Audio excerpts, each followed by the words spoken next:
Previous class में we studied about expectation of a random variable.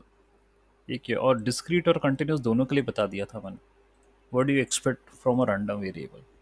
और random variable का ऐसा कॉन्सेप्ट है कि सैम्पल स्पेस आप बनाते हो। ठीक है, it's a set of data या all the possible outcomes for a particular problem. फिर एक फंक्शन है जो कि डिफाइंड है उस पर, और रैंडम वेरिएबल उस फंक्शन के करस्पॉन्डिंग एक वैल्यू अज्यूम या अचीव कर सकता है। मतलब इसी को अपन रैंडम वेरिएबल बोलते हैं। डिस्क्रीट होता है, कंटिन्यूस होता है, कई प्रकार के आपने फॉर्मूले देखे। और type of discrete and continuous random variable के बारे में बात करी आपने। बायनॉर्मल पढ़ा, बर्नौली पढ़ा, पॉइसन पढ़ा। ठीक है, और देखा कि कहाँ इनको यूज़ करना है। फिर यदि कंटिन्यूस की बात करें तो नॉर्मल डिस्ट्रीब्यूशन या गॉसियन डिस्ट्रीब्यूशन जो भी कहें, बड़ा इंपॉर्टेंट होता है उस टाइप का डिस्ट्रीब्यूशन। क्यों? क्योंकि बेल कर्व होता है, सिमेट्री होता है, मीन मीडियन मोड बराबर होते हैं। तो हम एक्सपेक्ट यही करते हैं कि जितने भी डेटा हो, ठीक है, न्यूमेरिकल डेटा हो, खास करके कंटिन्यूस हो, तो नॉर्मली डिस्ट्रीब्यूटेड हो। मेरे लिए आसान होगा कंप्यूटेशन करना, उसको मैं रेफरेंस मानता हूँ। ठीक है, अब रैंडम वेरिएबल से क्या एक्सपेक्ट कर सकता है? Expectation of function of a random variable, ये भी अपन ने करा था और बोला था जी एक्स पी एक्स। यदि डिस्क्रीट की बात करें तो यानी multiplication of number wides probability. ठीक है, ऐसा ही कुछ था ये। ठीक है, सो ये देखिए, जी एक्स पी एक्स लिखा है यहाँ पर, discrete random variable with probability mass function P X. Then for any real value function, expectation of random variable is said to be summation of gx into px. Suppose you are having a pmf, probability mass function, as zero point 0.2 for p0, zero point 0.5 for p1, and zero point 0.3 for p2. Then expectation is calculated as ये आपको ऐसे समझ में नहीं आएगा। ये है 0 into 0.2 plus 1 into 0.5 plus 2 into 0.3। तो ये तो भैया हो गया 0। 1 into 0.5 इज 0.5 एंड 2 into 0.3 जो होना चाहिए ये ई स्क्वायर है ये। ठीक है, तो 4 12 1.2, हो ठीक है।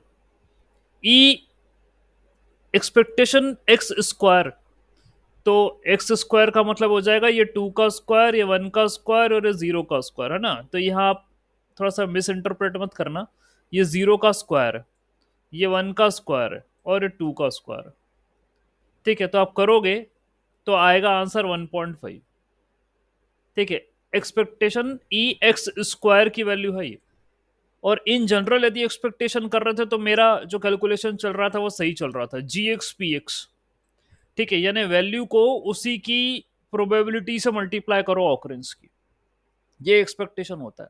यानी कि आप यदि डिस्क्रीट की बात कर रहे हो, आपके पास डाइस है, ठीक है, उसके अंदर 6 फेसेस हैं। Alright, and and here the probability of occurrence of each is given by 1/6। तो एक्सपेक्टेशन क्या होगी? एक्सपेक्टेशन होगी 1 into 1/6 plus 2 into 1/6 plus 3 into 1/6 plus 4 into 1/6, ये होगी expectation P G X into P x. यानी वो नंबर और उसी की प्रोबेबिलिटी से उसको माइनस मल्टीप्लाई करो, ये होती। अब ई एक्स स्क्वायर लिखा है तो भैया इसने स्क्वायर कर दिया सारी वैल्यू को। 0 का स्क्वायर, 1 का स्क्वायर, 2 का स्क्वायर, उसका स्क्वायर कर दिया इसने यहाँ पर। खैर, वो अपनी जगह है। फिर भाई यदि कंटिन्यूस रैंडम वेरिएबल होगा तो होगा वही G X F X, it will not change. बस मैंने इतना बताया था कि डिस्क्रीट में समीशन होता है और कंटिन्यूस में इंटीग्रेशन होता है। तो यदि कंटिन्यूस की बात करें तो you are having G X into F of X, इन दोनों का मल्टीप्लीकेशन होगा, यानी function multiply by that particular value, इसका इंटीग्रेशन। ठीक है, ये होगा आपका expectation for a continuous random variable. जैसे कि आपके पास ये वैल्यू है 1 एंड फंक्शन दिया है एक्स क्यूब, बोला 0 से 1 के बीच में निकालना है। ठीक है, फ्रॉम 0 to 1।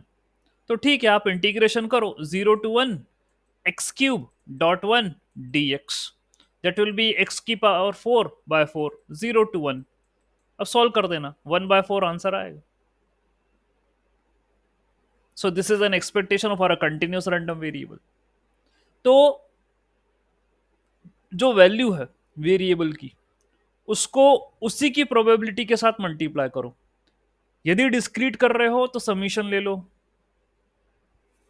यदि कंटिन्यूस कर रहे हो तो इंटीग्रेशन ले लो, बस ये बात है। So the expected value of a random variable x ex is also referred to as mean or the first moment of x, and x की power n where n is greater than equal to 1 is called as the nth moment of x। ठीक है, तो moment of x बोलते हैं उसे, first moment, second. यदि ई of x निकाल रहे हो तो first moment of x, E of x x square कर रहे हो तो सेकंड मोमेंट ऑफ एक्स। ऊपर करा भी था एक जगह, यहाँ स्क्वायर मारा था हमने, जीरो, जीरो का स्क्वायर, 1 का स्क्वायर, 2 का स्क्वायर, ये काम करा था हमने। यानी वैल्यू को उसी के प्रोबेबिलिटी के साथ मल्टीप्लाई करना, या तो वो फर्स्ट मोमेंट कहलाएगा, या वैल्यू का स्क्वायर करो फिर उसको उसकी प्रोबेबिलिटी के साथ मल्टीप्लाई करो तो भैया वो सेकंड मोमेंट कहलाएगा, या वैल्यू को क्यूब करो फिर उसको उसी की प्रोबेबिलिटी से मल्टीप्लाई करो तो थर्ड मोमेंट कहलाएगा। तो इस तरीके से एक्सपेक्टेड वैल्यू हो सकती है रैंडम वेरिएबल की। तो पूरा प्रोबेबिलिटी ना रैंडम वेरिएबल के बिहाफ में चल रहा है। ठीक है, कोई बात नहीं। अभी वेरिएंस का फॉर्मूला लिखा रहा है इसने कि वेरिएंस कैसे आ सकता है रैंडम वेरिएबल के हिसाब से, एक्सपेक्टेशन के हिसाब से, तो वो ऐसा होता है variance is equal to expectation X minus E X का होल स्क्वायर। तो वैल्यू में से उसी की एक्सपेक्टेशन को माइनस करो, जो आंसर आ रहा है उसका स्क्वायर करो, यानी एक्सपेक्टेशन जो है वो करो, that will be called as a variance. Okay, बस फॉर्मूला याद रखने का, वेरिएंस तो तुम्हें वैसे ही पता है क्या होता है। ठीक है, that means point from its mean, this is called as a variance. ठीक है, कोई भी पॉइंट अपने मीन से कितनी दूरी पर है उसको वेरिएंस कहते हैं। ठीक है, अल्टीमेटली ये डेविएशन भी है साथ में। अब वो बात ये हो गई है कि जो डेविएशन होता है वो स्क्वायर रूट ऑफ वेरिएंस होता है, तो कोई इशू नहीं है, चलेगा। ऑलराइट, ठीक। तो भाई ये वेरिएंस निकाला जा सकता है एक्सपेक्टेशन के माध्यम से। नेक्स्ट कॉन्सेप्ट है joint distribution of random variable. तो रैंडम वेरिएबल एक ही हो ये तो जरूरी नहीं है, और हमने जॉइंट डिस्ट्रीब्यूशन की बात तो पहले भी करी है, when we are having two random variable A and B या एक्स एंड वाई।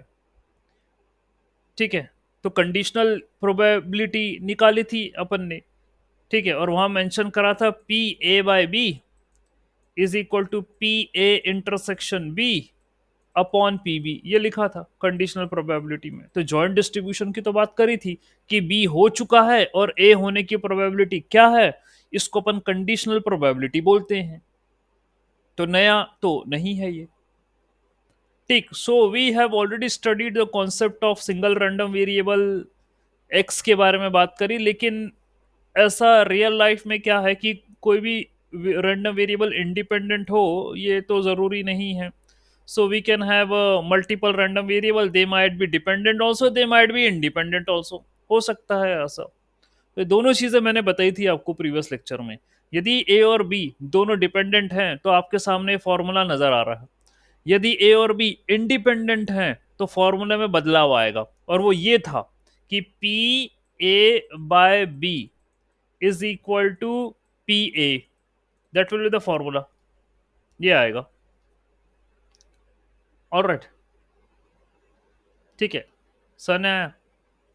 तो भाई हम पढ़ चुके हैं, क्यों? क्योंकि पी ए इंटरसेक्शन बी हो जाएगा P A into P B, और नीचे से पी बी कैंसिल हो जाएगा, तो P A by B equal to P A ही बचेगा। और इससे बात क्लियर है कि भैया बी को जो होना है हो, ए को उससे कोई फर्क नहीं पड़ने वाला, दैट्स इट। ठीक है, बात खत्म हुई। ऑलराइट, चलो आगे बढ़ते हैं। For any two random variable X and Y we can calculate the joint probability distribution, जिसका फॉर्मूला होता है कहाँ दिया भैया फॉर्मूला इसका, जॉइंट प्रोबेबिलिटी डिस्ट्रीब्यूशन का? कहीं कुछ बता रहा है क्या? ये बता रहा है कुछ पी एक्स वाई ऐसा करके दे रहा है, summation of P X Y joint probability distribution, कुछ ऐसा बोल रहा है, पी एक्स वाई कुछ बोल रहा है। भैया अच्छे से बता दे क्या है। तो यहां पर ये कह रहा है कि भाई दोनों फंक्शंस, एक फंक्शन बनेगा जिसमें दोनों वेरिएबल होंगे। ये कह रहा है जॉइंट प्रोबेबिलिटी डिस्ट्रीब्यूशन के बारे में। There will be a function, there will be a probability function which will made up of both the variable X and Y. ये कहलाएगी जॉइंट प्रोबेबिलिटी। ठीक है, this is P X comma Y, that means we are having a probability function, probability mass function which is having both the variables X and Y. यानी उसमें x की value भी होगी equal to 0, y की value भी होगी equal to 1। ऐसा random variable जो है आपने लिया है, तो we have to calculate the probability over these two, दो वेरिएबल होंगे। तो ऐसा फंक्शन जिसमें दोनों वेरिएबल हों वो होगा आपका जो है जॉइंट डिस्ट्रीब्यूशन। और यहां समीशन लिख रहा है क्यों? क्योंकि डिस्क्रीट की बात कर रहा है। और यहां नीचे इंटीग्रेशन बना रहा है क्यों? क्योंकि कंटिन्यूस की बात कर रहा है, वो भी डबल इंटीग्रेशन। डबल इंटीग्रेशन इसलिए बना रहा है क्योंकि कभी भी आपके पास दो वेरिएबल होते हैं, ठीक है, एक्स और वाई, तो आपके सामने ऐसा लिखा F of X Y D X और डी वाई ऐसा लिखा है, तो पहले एक्स के रेस्पेक्ट में उसको इंटीग्रेट करो, फिर जो आंसर आ जाएगा उसको फिर वाई के रेस्पेक्ट में इंटीग्रेट करो। डबल इंटीग्रेशन का काम ये होता है। तो यहां पर दो वेरिएबल हैं, ठीक है, उन्हीं के रेस्पेक्ट में मास फंक्शन बनेगा और उन्हीं के रेस्पेक्ट में प्रोबेबिलिटी डेंसिटी फंक्शन बनेगा। प्रोबेबिलिटी मास फंक्शन डिस्क्रीट के लिए होगा, प्रोबेबिलिटी डेंसिटी फंक्शन कंटिन्यूस के लिए होगा। प्रोबेबिलिटी मास फंक्शन में समीशन लोगे, प्रोबेबिलिटी डेंसिटी फंक्शन में इंटीग्रेशन लोगे, ये बात है। ठीक, इतना ये समझाया गया यहाँ। ठीक है, अब वो कह रहा है एक्सपेक्टेशन की भी कहें कि जॉइंटली रैंडम वेरिएबल के एक्सपेक्टेशन क्या होंगे, तो भैया कोई बात नहीं, वैल्यू को उसी की प्रोबेबिलिटी के साथ मल्टीप्लाई करो। एक्सपेक्टेशन का हिसाब किताब बदलेगा थोड़ी ना। एक्सपेक्टेशन यही तो था, जी एक्स पी एक्स, जी एक्स बोले तो वैल्यू, पी एक्स बोले तो प्रोबेबिलिटी। अब आपने उस समय एक रैंडम वेरिएबल लिया था, यहां दो ले लो, take two random variable. Okay, so G X comma Y P X comma Y, summation करो डबल, ठीक है, और इंटीग्रेशन करोगे तो फिर डबल इंटीग्रेशन कर दो, यहाँ जी एक्स कॉमा वाई लिखो, एफ एक्स कॉमा वाई लिखो, सीधी सी बात है, होगा वही। पहले एक था, अब दो कर दिए। That's is the expectation for two random variable, jointly distributed random variable. अपन एक्स प्लस वाई भी कर सकते हैं, वी कैन ऐड ऑल्सो। तो E X plus Y equal to E X plus E Y, ये प्रॉपर्टी होती है expectation की, expectation of a random variable की। जब x प्लस वाई करोगे तो ऐसा लिखा जाएगा, फिर ये इसको अंदर मल्टीप्लाई कर देना तो वो अलग अलग डिस्ट्रीब्यूट हो जाएगा, तो that means fine, E X plus E Y ऐसा हो जाएगा, ये प्रॉपर्टी है। ठीक है, और यदि एक्सपेक्टेशन को किसी से मल्टीप्लाई भी करते हो, किसी टर्म से a1 a2 a3, तो ये फर्दर भी बाहर निकाली जा सकती हैं टर्म्स। ठीक है, ये एक प्रॉपर्टी और होती है एक्सपेक्टेशन।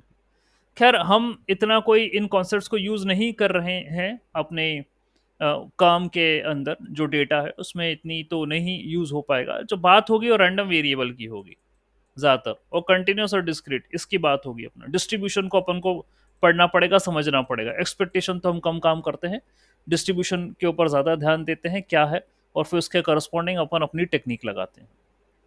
ठीक है, तो ऊपर डिपेंडेंट रैंडम वेरिएबल थे, अब भाई ये नीचे आ गया, बोल रहा है इंडिपेंडेंट रैंडम वेरिएबल। ठीक है, तो एक्स और वाई दोनों इंडिपेंडेंट होंगे, are said to be independent if for all A and B, for all A and B x less than equal to a and y less than equal to b. Okay, and it is a multiplication of px less than a and py less than b, इन दोनों का multiplication होगा बस। In terms of joint distribution f x and y, we have x and y as independent if that is a multiplication of these two. F a comma b is equal to f a into f b. ठीक है, सीधा सीधा हिसाब किताब है. Then they are said to be independent. यदि discrete की बात करें तो दोनों की भी इंडिपेंडेंट प्रोबेबिलिटी मास फंक्शन का मल्टीप्लीकेशन, ये भी इंडिपेंडेंट. कंटिन्यूस की बात करें तो मुझे लग रहा है कि भाई इंडिपेंडेंट इंटीग्रेशन होगा दोनों का. They are said to be independent functions now, independent the random variables. Okay, तो ये कुछ बेसिक से फॉर्मूले हैं. ओके, इनको ऐसे ही अपन ध्यान रख सकते हैं, कोई इशू नहीं है. अब वो कोवेरियंस भी निकाला गया है. अब वेरियंस तो मेरे को पता था ये होता है. This is the formula for the variance. ठीक है, अब ये x का है, ये y का है, दोनों को आपस में अंदर मल्टीप्लाई कर दिया, ब्रैकेट खोल दिए, मल्टीप्लाई कर दिया. ओके, और फिर ये वाली टर्म तो वही रही, ये वाली टर्म भी वही रही, ये वाली टर्म्स को अरेंज करा कुछ. ठीक है, अरेंज करने के बाद कैंसल ऑफ कर दिया और सिर्फ ये बचा और ये बचा at the end. So this is covariance of X and Y. तो ई एक्स वाई मतलब सभी एक्सपेक्टेशंस की टर्म्स में निकाल रहा है, variance covariance in the terms of expectation निकाला जा रहा है. तो ये कोवेरियंस है. और कोवेरियंस की प्रॉपर्टी नई नहीं है, प्रिंसिपल कंपोनेंट एनालिसिस में पढ़ चुके हो कैसे कोवेरियंस निकाला जाता है. It's not a new term. Covariance x x का वेरियंस ऑफ एक्स ही होता है, कोवेरियंस ऑफ एक्स वाई का कोवेरियंस ऑफ वाई एक्स होता है. ये पढ़ चुके हो पीसीए में, प्रिंसिपल कंपोनेंट एनालिसिस में, नया कुछ भी नहीं है. ठीक है, और ये भी देख लो, सी को अंदर मल्टीप्लाई करोगे तो सी बाहर आ सकता है, और यदि ऐसा भी करोगे तो फर्दर डिस्ट्रीब्यूट हो सकता है. ठीक है, तो ये कुछ कोवेरियंस की प्रॉपर्टी. तो एक्सपेक्टेशन और कोवेरियंस को लेकर ये हमारा डिस्कशन हुआ. अब भाई बात ये है कि चलो कोई कोई कोई नहीं, जो फॉर्मूले या जो बेसिक था वो बता दिया, एक्सपेक्टेशन वाला जो कॉन्सेप्ट था वो बता दिया. अब सबसे इंपॉर्टेंट कॉन्सेप्ट है वो अपना जो है स्टार्ट हो रहा है. That is your Bayes theorem. इसके नाम पे एल्गोरिदम भी आगे आएगी, नेव बेस, तो वहां पर भी पढ़ेंगे. आज मेरी एक बैच के अंदर नेव बेस खत्म हो गया, पढ़ा दिया, मेरा सुपरवाइज फिनिश हो गया वहां पे. कल से मैं वहां पर अनसुपरवाइज पढ़ाऊंगा. ठीक है, तो यही वाला कॉन्सेप्ट वहां पर भी आएगा बेस थ्योरम का. ठीक है, चलो कोई बात नहीं. अब मैं अपनी कंप्लीट स्क्रीन शेयर करता हूं और कुछ डिस्कशन करते हैं इससे रिलेटेड. तो भाई बात ये थी कि ए और बी, ठीक है, ए और बी दो इवेंट थे, डिपेंडेंट मान लो. Let us suppose A and B are two dependent events. तो कंडीशनल प्रोबेबिलिटी के हिसाब से हमने इसे लिखा था P A intersection B upon P B. ये बोल रही थी कंडीशनल प्रोबेबिलिटी. और डेफिनेशन क्या थी कि बी हो चुका है, ए होने की प्रोबेबिलिटी क्या है ये बताओ. क्योंकि ए और बी दोनों डिपेंडेंट है, तो भैया एक ने अपना काम कर दिया, अब दूसरे को अपना काम करना है. तो बताओ क्या चांसेस है कि बी हो चुका है और ए होने की बात है. ये होती कंडीशनल प्रोबेबिलिटी. और ये मान के चल रहे हैं अभी अपन कि ए और बी दोनों डिपेंडेंट है. अब ठीक है, कोई बात नहीं, क्रॉस मल्टीप्लीकेशन करिए तो पी बी इधर आ जाएगा. So P A by B into P B is equal to P A intersection B. ये आ गया. ठीक है, कोई इशू नहीं है. चलिए, अब अपन एक काम करते हैं. अब अपन फिर से ऐसा लिखते हैं, पी बी बाई ए, ऐसा लिखते हैं. मतलब अब अपन कंडीशनल प्रोबेबिलिटी लगा रहे हैं और ये कह रहे हैं कि ए हो चुका है, बी होने के ऑकरेंस के चांसेस क्या है ये बताइए. तो इसका फॉर्मूला होगा P B intersection A upon P A. P A को मल्टीप्लाई करो उधर, तो भाई हो जाएगा P B by A into P A is equal to P B intersection A. ये हो गया।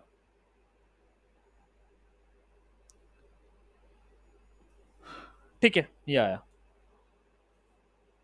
अब एक बात अपन को पता है क्या, कि चाहे ए इंटरसेक्शन बी लिखो चाहे बी इंटरसेक्शन ए लिखो, होता तो दोनों बराबर है, क्योंकि तुम ए इंटरसेक्शन बी करोगे चाहे बी इंटरसेक्शन ए करोगे, निकाल तो कॉमन एलिमेंट ही रहे हो ना भाई, तो दोनों बराबर होता है।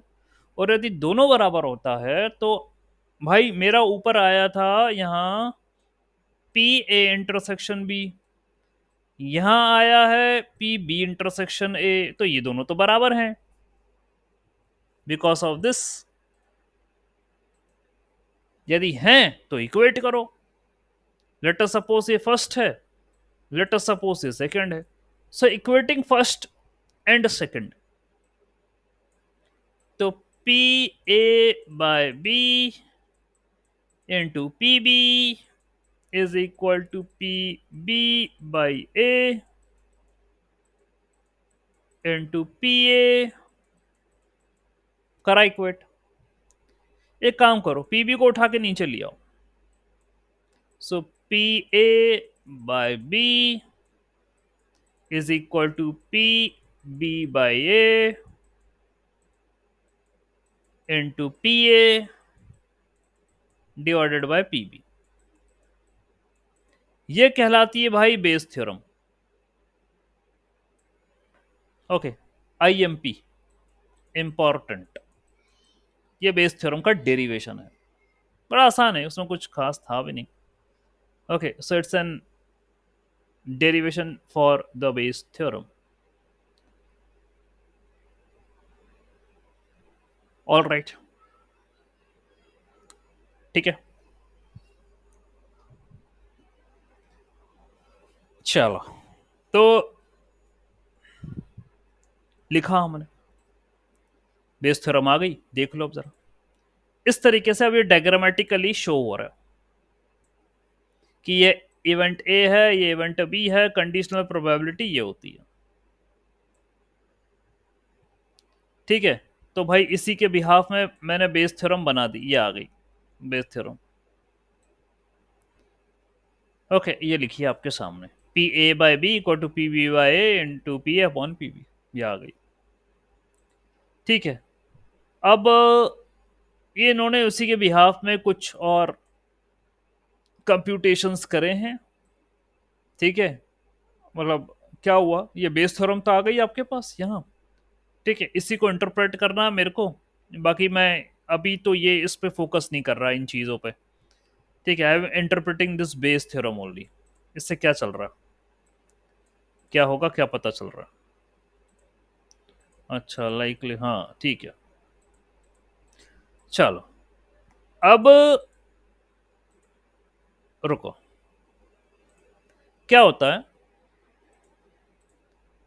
There is one more concept here that is called as likelihood. तो एक होती है प्रोबेबिलिटी और एक होती है लाइकलीहुड। इन दोनों के बारे में मैंने बताया आपको, प्रोबेबिलिटी और लाइकलीहुड। प्रोबेबिलिटी तो खैर जब से पढ़ रहे हो, लाइकलीहुड के बारे में बताया या फर्स्ट टाइम सुन रहे हो आप? Likelihood, just tell me, have you heard about this term likelihood? बताया मैंने पहले?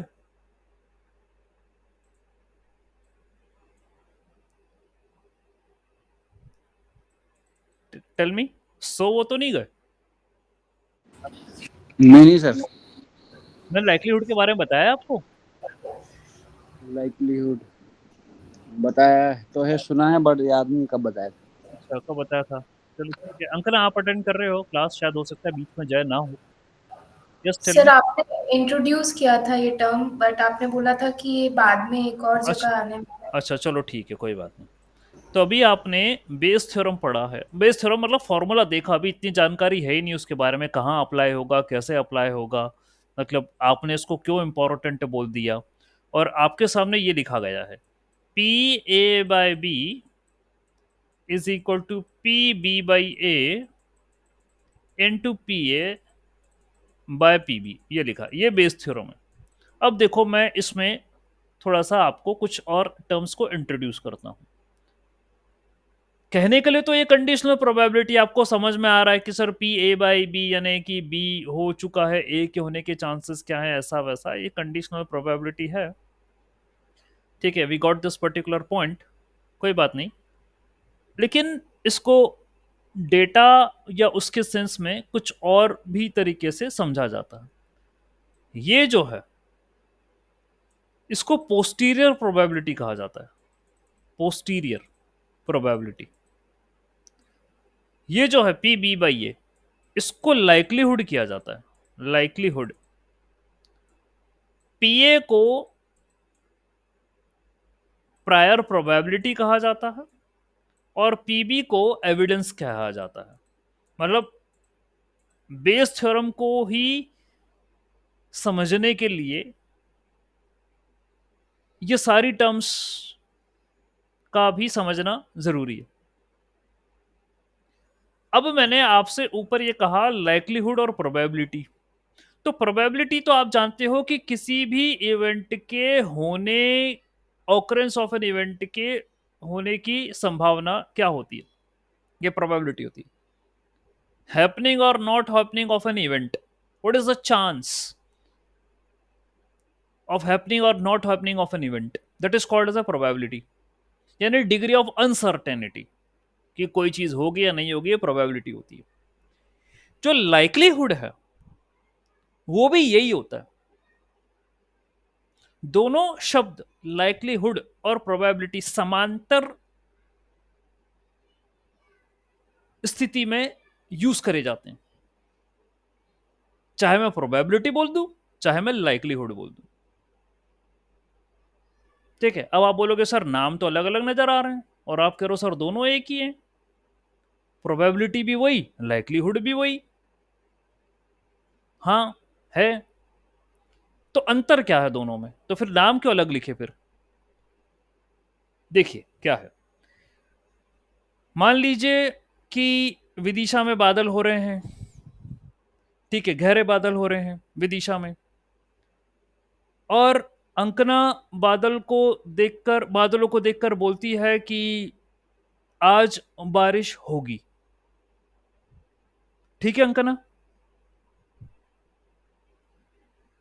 Yes sir. ठीक है। तो भाई बात यह है कि आपने कोई फोरकास्ट नहीं पढ़ा, आपने कोई न्यूज नहीं सुनी, आपने कहीं से कोई पता नहीं चला, बस हुआ ये कि आपने बादलों को देखा, बादल हो रहे थे, और आपने अपना अपने अनुभव से, अपने सेल्फ के एक्सपीरियंस से ये कह दिया कि बारिश होगी।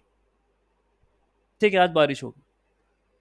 ये जो आपने स्टेटमेंट दी है परिस्थितियों को देखकर, अपने अनुभव से समझकर, इसको कहते हैं लाइक्लीहुड।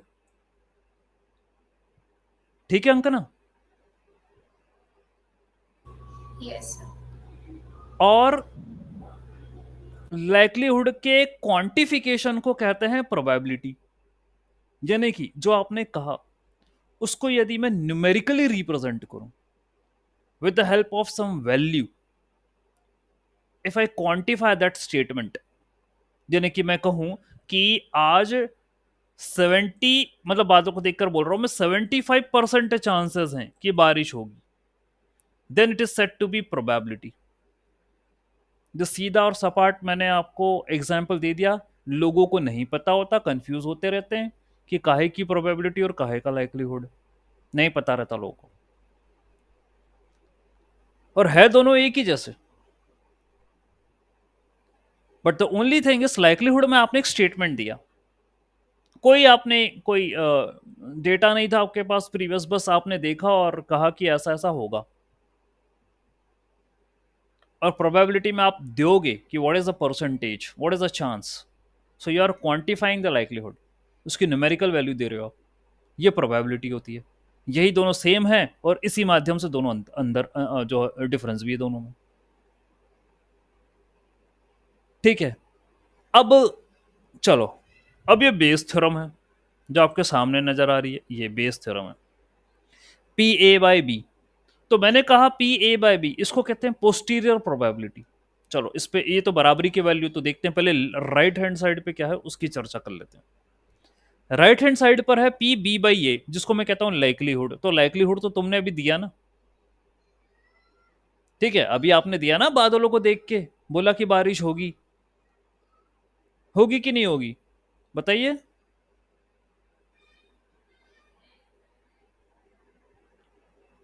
Yes, sir. हाँ, तो आपने लाइक्लीहुड दिया, आपने स्टेटमेंट दी। पीए का मतलब होता है प्रायर, प्रायर प्रोबेबिलिटी। यानी यानी ना तो तुम्हारे पास कोई जानकारी थी, ना तो तुमने टीवी पर न्यूज़ सुनी, ना तो तुमने कोई फोरकास्ट देखा, ना तुम्हारे मोबाइल पे कोई नोटिफिकेशन आया, तुमने कुछ भी चेक नहीं करा, आपने तो बस अपने हिसाब से देख के एक संभावना व्यक्त करी कि बारिश होगी। ठीक है, तो कोई भी स्थिति को देखकर अपने अनुभव के हिसाब से बोल देना कि ये चीज होगी और उसकी उसके कुछ चांसेस बता देना, that is called as a prior probability. तो लाइक्लीहुड तो था स्टेटमेंट जो आपने दे दी, और पीए होती है प्रायर प्रोबेबिलिटी। ठीक है, without collecting any of the data, just the probability given on your experiences, your ideology, your thoughts, that is called as prior probability। उसके बाद नीचे लिखा है पीबी।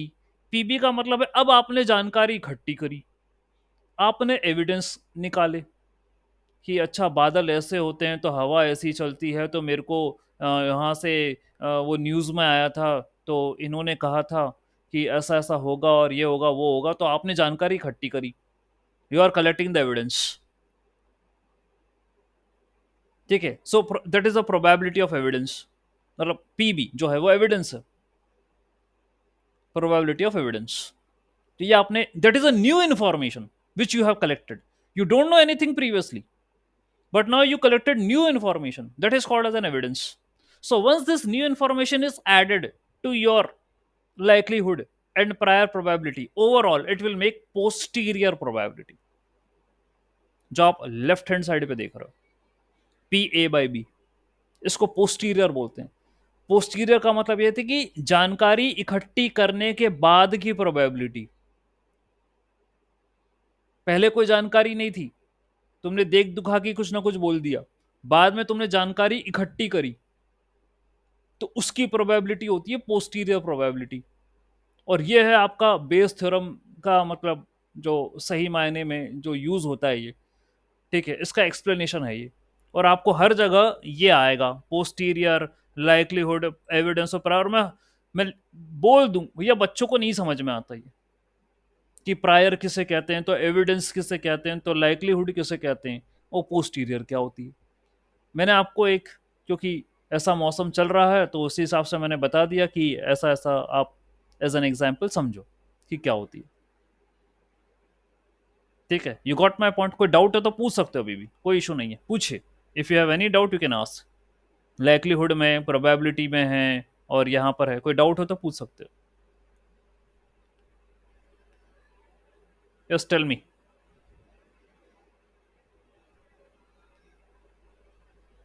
सर अभी आपने इसमें कहा कि प्रोबेबिलिटी में अपन नंबर यूज करते हैं, हाँ, यूज करते हैं नंबर, यस। तो लाइक्लीहुड में नहीं करते क्या? क्या है, मैं डायरेक्टली नहीं। लाइक्लीहुड, लाइक्लीहुड नहीं, लाइक्लीहुड तो स्टेटमेंट है ना, वही तो मैंने कहा आपसे। हाँ it's a statement given over any any action और एनी इवेंट के ऊपर आप बात कर रहे हो। ठीक है, तो एक आप स्टेटमेंट दे रहे हो उस पर, ये लाइक्लीहुड है, ये देखिए। और ये प्रोबेबिलिटी की तरह ही तो नजर आ रहा है, मतलब है वही है। मैंने क्या कहा, दोनों टर्म्स को इंटरचेंज यूज करते हो, इंटरचेंजली यूज करते हो दोनों टर्म्स को। मतलब दोनों ही स्टेटमेंट है। संभावनाएं हाँ व्यक्त हाँ करते हैं। हाँ, दोनों स्टेटमेंट संभावना व्यक्त करती हैं, दोनों ही, तभी दोनों इंटरचेंजली यूज्ड है। लेकिन पीपल डू कंफ्यूज कि लाइक्लीहुड कब बोलना है और प्रोबेबिलिटी कब बोलना है, इसी में कंफ्यूजन होता है। ओके, तो लाइक्लीहुड संभावना व्यक्त करने का एक तरीका है, क्वांटिफिकेशन नहीं करा मैंने, मतलब उसकी कोई न्यूमेरिकल वैल्यू नहीं दी मैंने कि इतने परसेंट चांसेस हैं कि बारिश होगी, ये नहीं कह रहा मैंने बस देखा बादल हो रहे हैं और मैंने बोल दिया बारिश होगी। प्रोबेबिलिटी आपको परसेंटेज देगा, वो बोलेगा हाँ यार इतने परसेंट चांसेस हैं कि बारिश होगी, ये अंतर है दोनों में। बाकी संभावना तो दोनों ने व्यक्त करी। ठीक है, मिस्टर जय का क्वेश्चन था और सही है, वैलिड क्वेश्चन है, एंड आई होप उनके क्वेश्चन से बाकी लोगों को भी समझ में आया होगा कि क्या कहना चाह रहा हूं।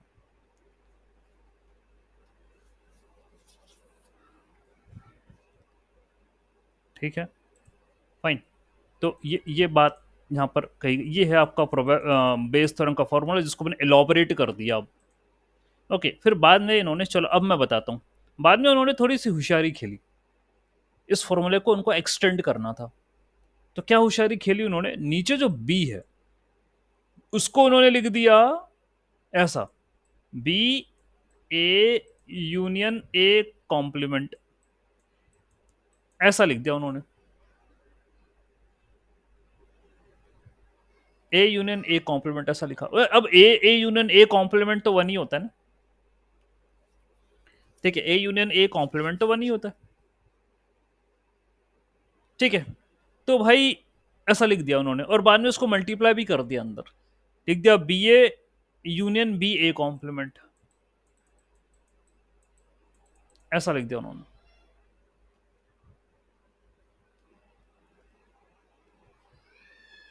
ठीक है, और भाई नीचे उन्होंने क्या करा, फिर क्या करा, पीबी को उन्होंने ऐसा लिखा, P B A plus B A complement B A complement, और बाद में इसमें भी उन्होंने ये लगा दी।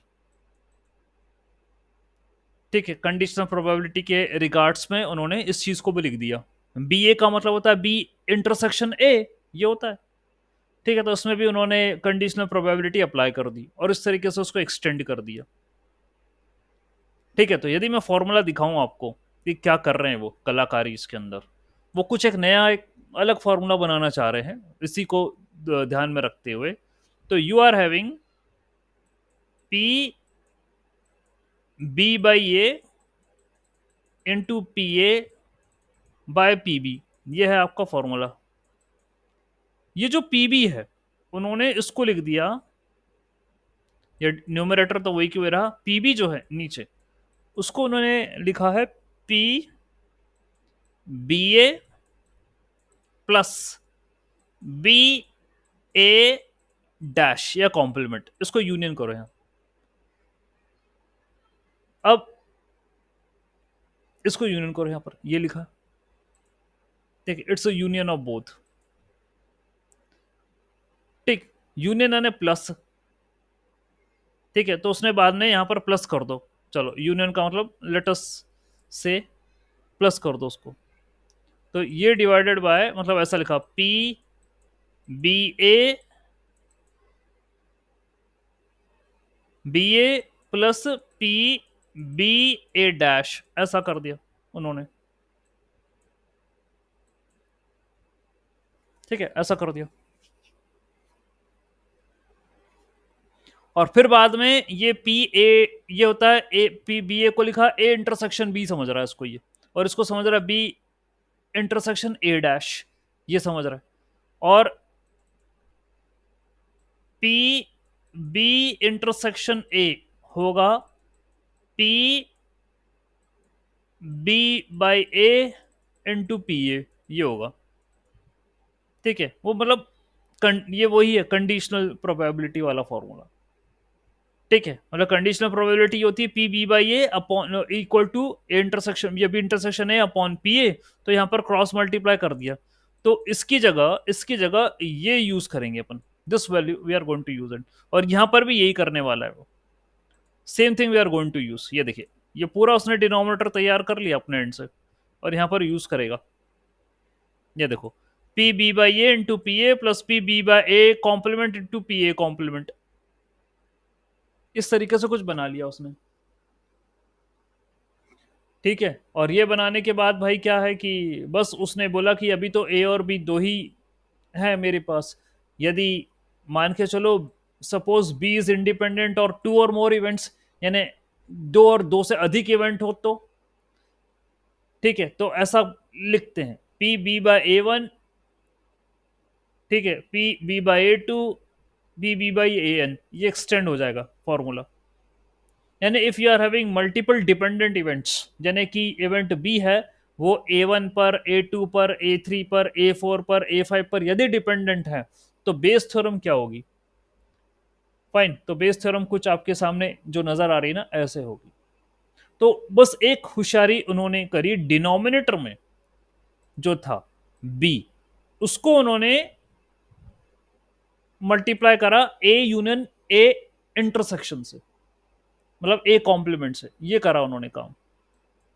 ठीक है, तो बी को ही वापस रीराइट उन्होंने ऐसे करा था, ए यूनियन ए कॉम्प्लीमेंट। ठीक है, तो ए का ए कॉम्प्लीमेंट के साथ, ठीक है, यूनियन जो है वो क्या होता है, that will B one only. ठीक है, वन होता है वो। तो भाई बस उन्होंने इसी का यूज कर लिया, बी को अंदर मल्टीप्लाई कर दिया, ठीक है, उसको कंडीशनल प्रोबेबिलिटी के हिसाब से एक्सपांड कर दिया और नीचे डिनोमिनेटर में लिख दिया और बोला कि भाई यदि मोर देन हो तो आप इस तरीके से उसको इलॉबरेट कर सकते हो, ये जनरल पर्पस बेस फॉर्मूला है। That's what they said. ठीक है, तो इतनी बात हुई, ये चलो हो गया। अब देखो लाइक्लीहुड आ रहा है आपके सामने, मैं पहले ही समझा चुका हूँ इसे, ठीक है, लेकिन कोई बात नहीं, फिर से आ गया तो देख लेते हैं। Probability and likelihood are fundamentally important. Probability में रिजल्ट अटैच होते हैं, लाइक्लीहुड में हाइपोथेसिस। तो अभी कुछ देर पहले मैंने क्या बोला था कि हाइपोथेसिस स्टेटमेंट है, एक हाइपोथेसिस है जो कि आप देते हो, कहते हो, बोलते हो किसी भी इवेंट को देखकर, और लाइक्लीहुड क्वांटिफिकेशन है, उसका वैल्यू अटैच करेगा ये उसके साथ। ठीक है, अब ये कह रहा है कि भैया गणित के हिसाब से उसको समझा जा, देखा जाए तो भैया इसकी गणित ही ऐसी खतरनाक है। ठीक है, अब ये जो नीचे एग्जाम्पल देगा ये पल्ले पड़ने में, ठीक है, इतनी बात है, जब आप फॉर्मूला देख रहे थे मैंने कहा था पी ए बाई बी ये है प्रोबेबिलिटी, तो पी बी बाई ए ये होगा लाइक्लीहुड, यानी उसका उल्टा ये होगा लाइक्लीहुड। ठीक है, उल्टा पुल्टा वाली बात, ए बाई बी यदि प्रोबेबिलिटी है तो B B by A likelihood. ठीक है, तो भाई उसी तरीके से ये कुछ अब दे रहा है, समझने की कोशिश ही कर सकते हैं। क्या है कि मान के चलो एक रैंडम वेरिएबल है और प्रोबेबिलिटी डेंसिटी फंक्शन है, यानी ये random variable continuous value achieve कर सकता है, तभी तो गॉसियन नॉर्मल या गॉसियन डिस्ट्रीब्यूशन लिया। ठीक है, और बोला कि एक पैरामीटर थीटा है जिस पर ये डिफाइंड है, न्यू और सिग्मा ये दोनों पैरामीटर्स हैं। So given theta x can be written as p x by theta is equal to normal distribution nu comma sigma. इसका मतलब क्या हुआ कि मेरा रैंडम वेरिएबल मीन और स्टैंडर्ड डेविएशन में से या इनमें से, इन पैरामीटर से, ठीक है, I can have any value, मैं कुछ भी वैल्यू अचीव कर सकता हूं इसमें से, x बाय थीटा। तो x तो एक रैंडम वेरिएबल है, थीटा जो है, थीटा जो है वो सिग्मा और न्यू पर डिफाइंड है, यानी मीन और स्टैंडर्ड डेविएशन पर वो डिफाइंड है। ठीक है, about this it is been defined, और मेरा ये फंक्शन है, नॉर्मल डिस्ट्रीब्यूशन फंक्शन है। मैंने रैंडम वेरिएबल की डेफिनेशन क्या बोली थी आपसे, फिर से सुनो जरा। आपके पास होता है सैंपल स्पेस, ठीक है, यानी all set of possible values. एक होता है सैंपल स्पेस होता है, और एक होता है फंक्शन जो कि इस पर डिफाइंड है। आपके पास यहां पे नॉर्मल डिस्ट्रीब्यूशन है, ये फंक्शन है जो इस सैंपल स्पेस पर डिफाइंड है। अब क्योंकि ये जो मेरे पास सैंपल स्पेस है वो कह रहा है ये मीन और स्टैंडर्ड डेविएशन के बीच की वैल्यूज ही आएंगी इसके अंदर, इतनी वैल्यूज हैं इसके अंदर, और ये मेरा नॉर्मल डिस्ट्रीब्यूशन है जो इन वैल्यूज पर डिफाइंड है। तो जो x है random variable that can achieve a value, any value between mean and the standard deviation in this particular function. ठीक है, यही कहा उन्होंने। ठीक, that's what it said. Okay, तो फिर ये कह रहा है कि प्रोबेबिलिटी x बाय थीटा से डिफाइंड है तो लाइक्लीहुड थीटा बाय x से डिफाइंड होगा, उल्टा ये होगा आपका लाइक्लीहुड। तो समझा ही चुका हूं मैं, लाइक्लीहुड का टेक्निकल और प्रोबेबिलिटी का टेक्निकल मीनिंग बता चुका हूं, क्योंकि अब ये भली एग्जांपल भी ले लोगे तो भी तुम्हारे समझ में क्या है नहीं है पता नहीं, ठीक है, लेकिन चलो कोई कोई इशू नहीं है, कंफ्यूज करती है ये बातें। और ये उसका फ्लो चार्ट है कि प्रोबेबिलिटी देता है outcome, likelihood is for the model यानी to have an hypothesis और a statement। ठीक है, ये देता है।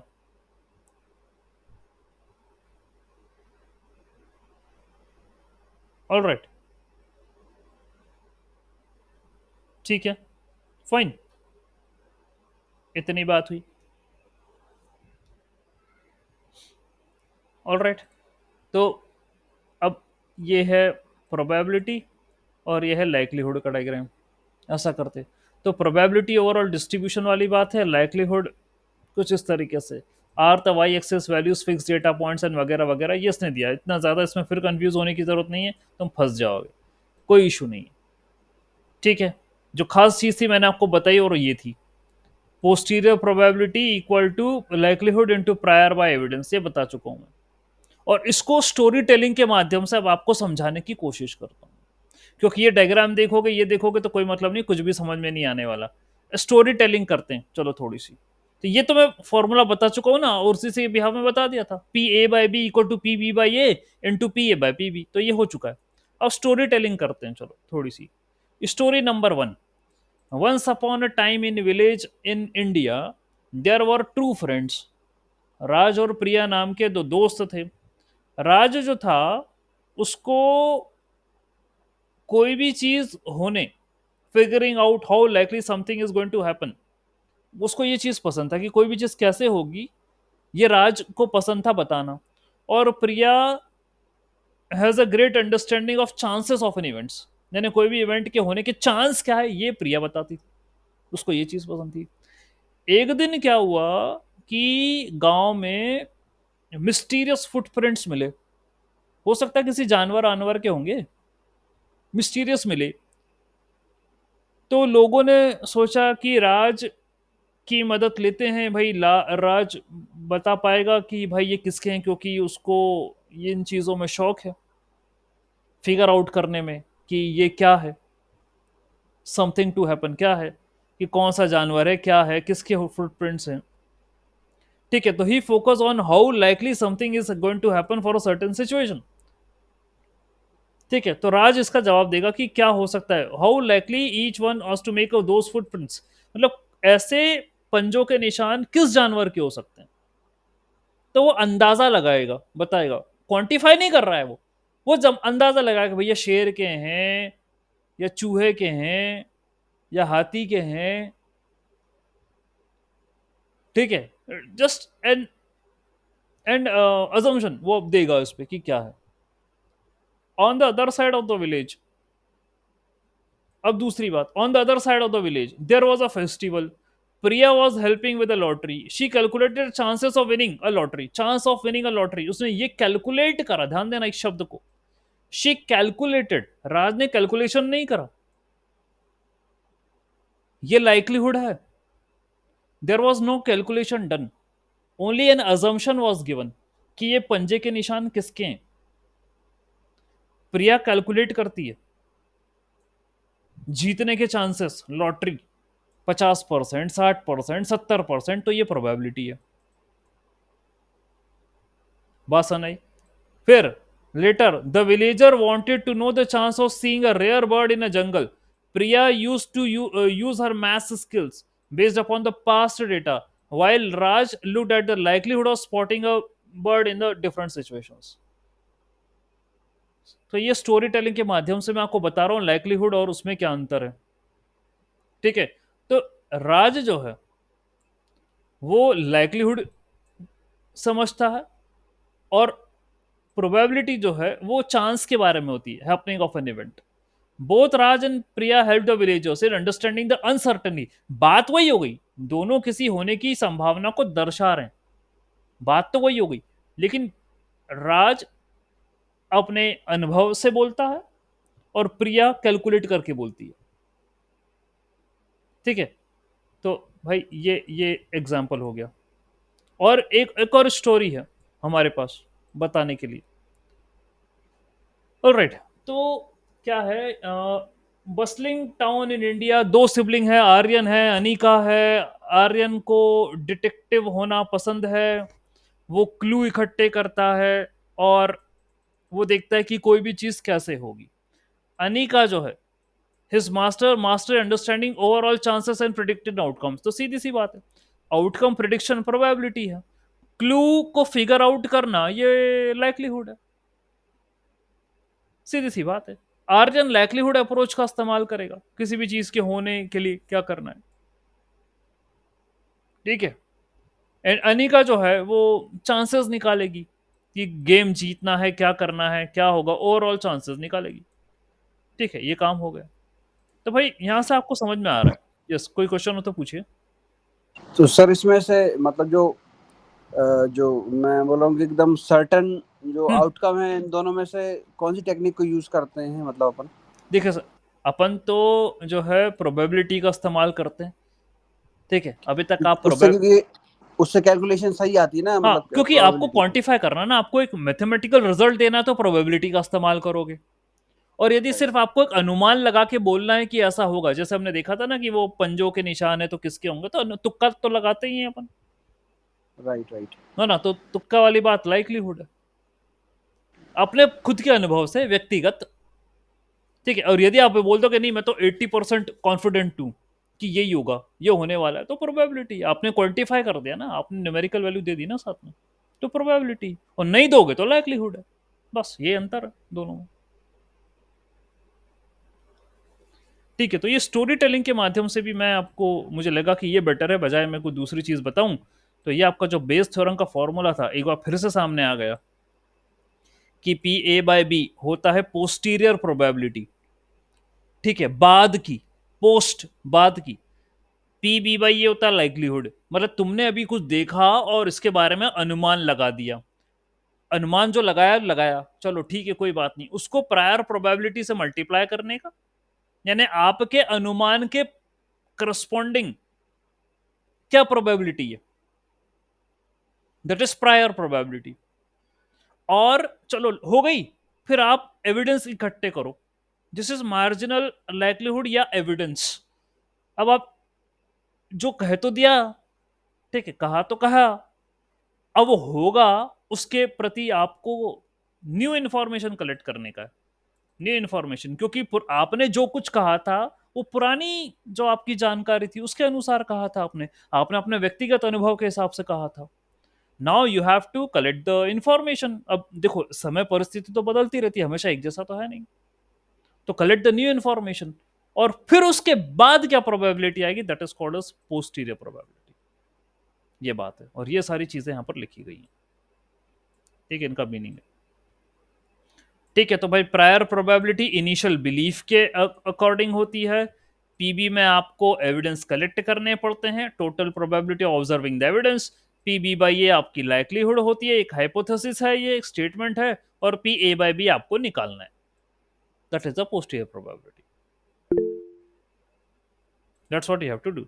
Statistical evidence required for probability determining. Yes, evidence तो सर चाहिए ना sir. We are having evidence, we have to put the evidence in the formula, sir.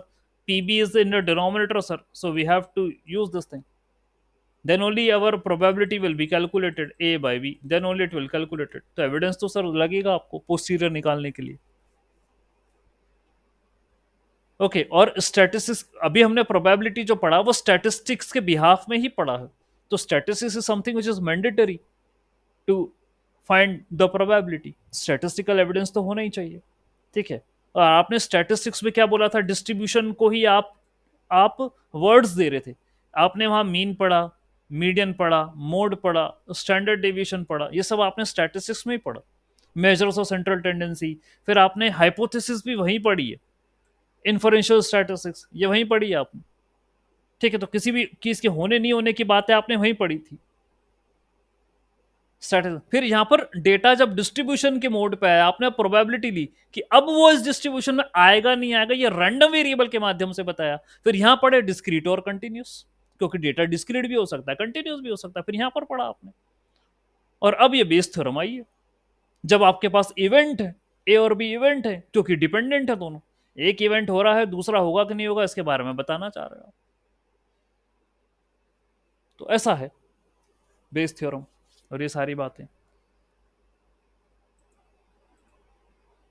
ठीक है। अब कुछ न्यूमेरिकल भी है, वो तो अपन निपटाएंगे कल की क्लास में, with a fresh mind, with a fresh mood.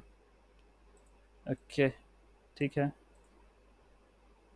Fine. So here I and the class.